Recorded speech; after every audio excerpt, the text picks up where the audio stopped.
Welcome back. This is still Fathers of Nations by Paul B. Vitta, thematic concerns. And this time around in this particular episode, you're going to look at neocolonialism and imperialism. This is still Liberty Media, the rebranded version, Liberty Media Class. In case, in case you're coming across this work accidentally, you bumped across it accidentally, and or a good friend of yours did refer you to this particular channel, how about a thumbs up, a subscription, and of course, sharing with others, especially those ones that you think and you know that this work would be of great value. By subscribing means that you'll be informed, you'll be notified by our future updates, and you won't miss any segments as far as this particular coursework is concerned. So without that much further ado, let's look at how has Paul B. Vitta brought out this particular concern, that is neo-colonialism, and of course the imperialism in the fathers of nation, and how successfully he has achieved that. Welcome. Africa is portrayed as a continent with leaders, quote-unquote fathers, who are confused and easily manipulated by people experimenting with various ideological standpoints or positions right there. Probably, they need support from outside to make sense of their discussions, deliberations, and plans for the continent. With African states gaining independence, Africans became pluralistic. They saw him, that is, the white man, as an impediment to their self-government and independence. They thought that all wrongs done by the colonial masters were to be made right by the black fathers of nations. On the contrary, the situation is the same, if anything, was than when the colonial masters was around. In Kenya, through the eyes of Professor Kimani, the members of parliament who determine their salaries earn 10 times more than professors at universities, something unprecedented. Professor Kimani intimates that when he was joining the University of Nairobi as a senator, as what? As a senior lecturer, that is, professors earned more than members of parliament. Currently, members of parliament earn tenfold what Professor Kimani earns. He has the financial and economic muscle. He has 3 wives and is now taking Asiya, that is Professor Kimani's wife, as a fourth. Now, the current crop of African leadership is now doing things worse than what the colonial masters did. Comrade Melusi says Zimbabwe has greatly changed. He helped the current leader get Smith, that is Whiteman, out of Zimbabwe to gain her independence. Immediately after the declaration of independence, the leader changed drastically. The Ndebele, that is among the Comrade Melusi, who helped him during the struggle, have become his enemies. He neither fired the leader of the Ndebele nor did he appoint Melusi a minister after having helped him. Instead, it is the Shona, that is the ruler's tribe, that are given plum jobs. Comrade Melusi's wife, Ziliza, is killed in an attack carried out by government agents. Voice of America, VOA, at some point, as U.S. policy forbade hiring non-Americans. The image was bad for Voice of America, VOA. Mr. Robert Manley, chief of the Voice of America Bureau, that does what? American Bureau, uh, employs Mr. Fiona Mackenzie to help them get as much possible from the summit.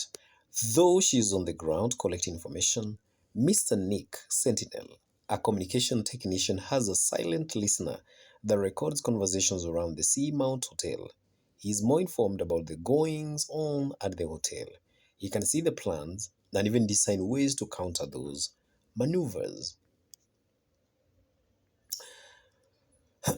Mr. Robert Manley and Nick Sentinel are in charge and can trap all conversations so long as they are over a mobile phone. Mr. Tad Longway, the guide, is an agent of colonialism. Through him, the alternative agenda of Path Alpha is a gospel that spreads across Africa from east, that is Kenya, to the west, Nigeria, from south, Zimbabwe, and to the north, Libya, and finds its way on the summit's agenda. Through Dr. Afolabi, Path Alpha, a strategy developed and designed elsewhere by non-fathers of nations, technically, technically, finds its way on the agenda and is finally adopted amidst questions. The global positioning system, that is the GPS, is also used by Nick Sentinel to determine the locations of all four crusaders on Path Alpha. Aside from that, he can tell you what's going on at the Pinnacle Hotel, where the Fathers of Nations are staying. Being attached to Voice of America, this speaks volumes about the security of Africa as a continent and as what? As a continent, Voice of America is in control of the airwaves in Africa. Another thematic concern that it shows up in this particular work, of course, it wasn't there at the very beginning because you said you're going to be looking at, that is neocolonialism and imperialism. Um, we cannot afford not to talk of disillusionment or and despair that is showcased by the African leaders and also the beneficiaries of the same. Disillusionment is the loss of hope. Africans have lost hope in their leadership. The fathers of nations, as they are referred to, meet in Banjul, Gambia. They plan to discuss the deliberation rather on a strategy way, Omega. While at the summit, another strategy which had not been looked into was plotted, and after deliberations and a later toss of the coin, Path Alpha was adopted. The African leadership is portrayed as visionless and directionless, efficient leadership. Furthermore, the summit degenerates into fighting. Sorry for that. My slides are moving, moving. Oh, yeah, degenerates into a fighting match. That is at Banjul. Remember that particular part whereby the disagreement that led to the disarray.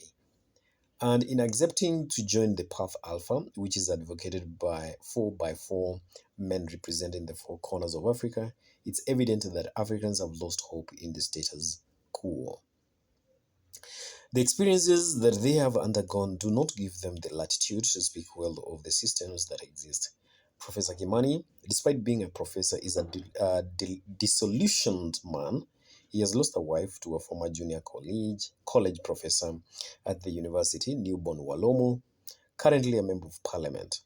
He tragically lost his only daughter, Tuni, in an accident that could have been avoided. Following the altercations with the newborn Walomo, he is arrested and demoted rather to the senior lecturer position. He began to the senior lecturer position that he began when he joined the University of Nairobi. These slides are not giving me peace. It is not good. I have to go back to the setting and see how this one came to this. Forgive me for this. Now, he is a man that is Comrade Melusi. He is a man ready to take up Path Alpha strategy to at least breathe a sigh of relief from the normal order of the day. Comrade Ngobile Melusi is a shell of himself. In other words, that like an empty shell, not of ideas. He's ready to go with anything that is presented to him. He's a shell of himself. He was the forefront of driving white men out of the country alongside the current leader. When his country gains independence, his hopes are ironically dashed by the very people that he has helped to get into power. He is not appointed a minister in the new dispensation. His tribe, the Ndebele, becomes a target community for harassment. First, its leader is not considered in the newly formed cabinet or government. Further, when I hope you understand this. Further, when the Ndebele people demonstrate in what they view as seclusion, the government sends police officers to whip the demonstrations. Unfortunately, Comrade Melusi loses his wife Ziliza in the brutal attacks. His business goes under, necessitating his relocation to slums, which again are brought down by bulldozers sent by the government under the guise of creating room for infrastructure. Indeed, he has lost hope in anything done by the current regime, and so when the new idea of Path Alpha comes up, he readily joins the outfit and takes it up with a lot of gusto.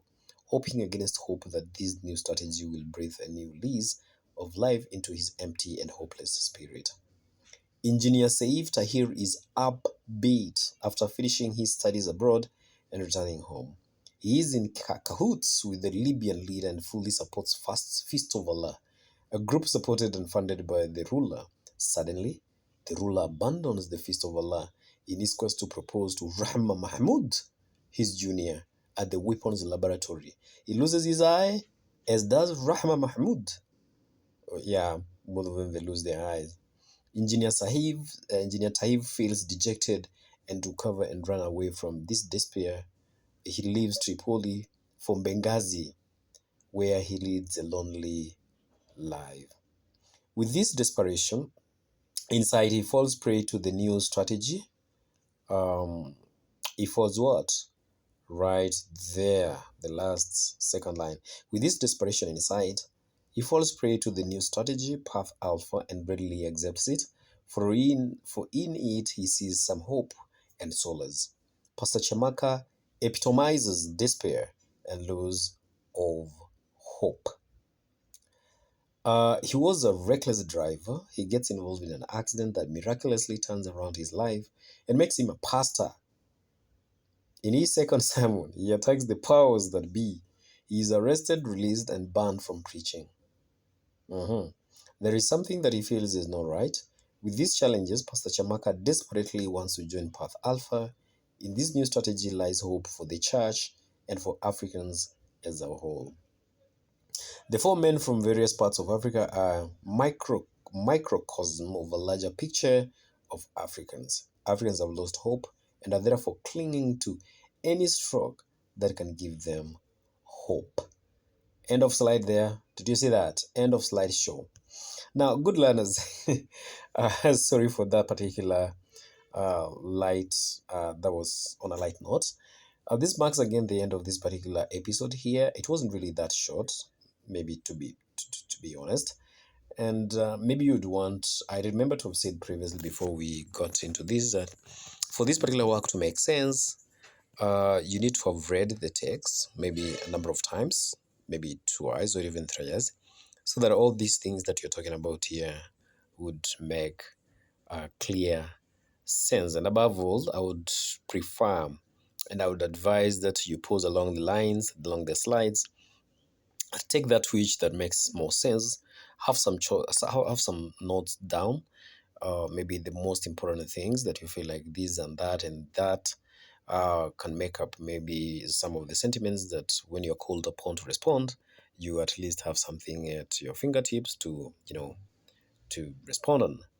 And I just want again to echo this. Um, if you came across this work accidentally and literature is your passion or you're passionate about literature, then this is one channel that you would want to maybe subscribe to, hook around, even as we enlighten ourselves in the same. And share these ones with your friends, especially those ones that this work would be of great value. And don't forget to subscribe. Leave me a comment in the comment section there. That one will motivate me and give me energy, give me a psych to keep on doing what I'm doing. Cheers and have a good day.